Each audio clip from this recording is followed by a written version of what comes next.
Umapila ang DSWD sa mga kandidato na huwag nang magsama ng mga bata sa kampanya at commercial para maiwasan silang maabuso at malagay sa peligro. Hindi na bago sa serye ng mga kampanya ng mga kandidato ngayong halalan ang isama mga bata. Ngayon na lamang ng campaign sortie ni Liberal Party Standard Bearer Nonoy Aquino kung saan bit-bit na kapatid na si Chris ang anak na si Baby James.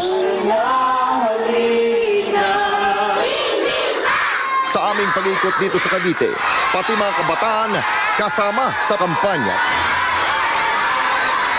Pero hindi sang-ayon ng DSWD. Posible kasing malagay sa peligro ang mga bata. We should spare the children from all of this unnecessary exposure in relation to politics. Keep them out of politics. Ipinabubusisi rin ng DSWD ang paggamit sa mga bata sa mga infomercial ng ilang kandidato. Batay kasi sa Republic Act 9231 o ang Anti-Child Labor Law, dapat may work permit ang mga bata bago isalang sa mga commercial. The danger also of picking up na hindi magagandang mga lengguwahe. Ayon sa Labor Department, may work permit naman ang mga bata na lumabas sa campaign ads sa mga kandidato. Pero pangalanan pa rin ng DOLE, dapat maigpit na sundin ang mga alintuntunin sa pagsasama ng mga bata sa kampanya o sa commercials. Dapat may honorarium ang bata o kay talent fee. Kapag ang bata ay below 18 years old, hindi pwede magtrabaho ng higit sa 8 oras. At kapag menor de edad, dapat hindi aabot ng hanggang alas 8 ng gabi sa trabaho. Hinikayat rin ng DSWD ang mga magulang na lumapit sa kanilang tanggapan o sa Commission on Human Rights kung merong reklamo o impormasyon ng pang-aabuso sa mga bata. Sinimulan na po ng COMELEC ang pagpapadala sa mga lalawigan ng PCOS machines at iba pang kagamitan. Pero umalma ang ilang political party dahil hindi raw sila nasabihan kaya hindi sila nakapagbantay. Exclusive nagpapatrol, Ryan Chua. Sa halos 3 ektaryang bodegang ito sa Cabuyao, Laguna, nakaimbak ang mahigit 80,000 per sync count optical scan o PCOS machines na gagamitin sa halalan. Noong Huwebes, sinimulan ng dalhin ng 845 PCOS sa Palawan. Ito ang unang malaking batch ng PCOS machine na idinispatcha. We have a monitoring system, a tracking system using barcodes also, no? And this will be tracked until the municipal level. Pagdating sa Palawan, itatago muna ang mga ito sa bodega bago ipadala sa mga polling center 3 hanggang 7 araw bago ang halalan.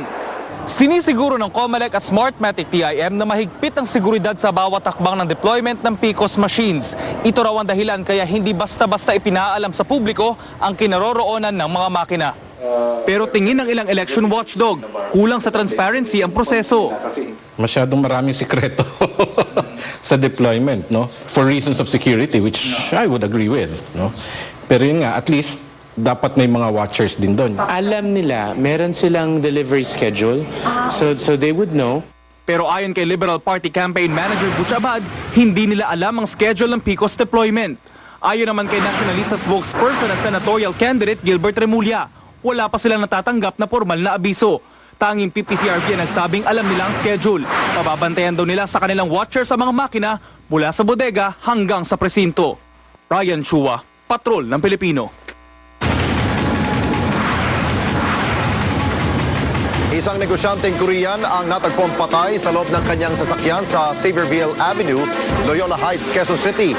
Hindi pa malinaw ang ikinamatay ng biktima. Nagpapatrol, Maricar Bautista. Pasado alas 9 ng umaga na makita ng kasambahay ang bangkay ng kanyang among si Kim Yang-suk sa loob ng sasakyan nito sa harapan ng kanilang bahay sa Xavierville Avenue, Loyola Heights, Quezon City.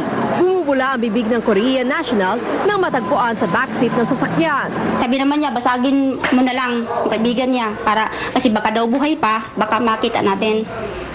O makabuhay pa, madapat sa ospital. Ayon kay Cecil, alas 11 ng gabi ng Biyernes, nang umalis ng kanilang bahay ang kanyang amo kasama ang isang kaibigan nitong Koreana. Bumalik daw ang kaibigan pero di nakasama ang kanyang amo. May hinala na inatake ng hypertension ng biktima pero duda ang ilang kaibigan. Hindi ko alam at nasa likod ko. Atakin siya, nasa harap siya. May pagdududa maging ang QCPD Sopo dahil bukod sa nawawala ang cellphone, jewelry at handbag ng biktima, may nakitang kagat sa kaliwang kamay niya. May nakuha kaming hair strands dun sa driver side, sa driver seat. So maiksi, hindi magmamatch dun sa buhok niya kasi mahaba yung buhok niya. Hiwalay sa asawa ang biktima at may 2 anak na nag-aaral sa abroad. Dinala sa Camp Crame ang bangkay ng biktima para i-otopsiya. Maricar Bautista, Patrol ng Pilipino. Susunod, Pinakabagong teen housemates na papasok sa bahay ni Kuya, ipasisilip namin sa pagbabalik ng TV Patrol. Sabado,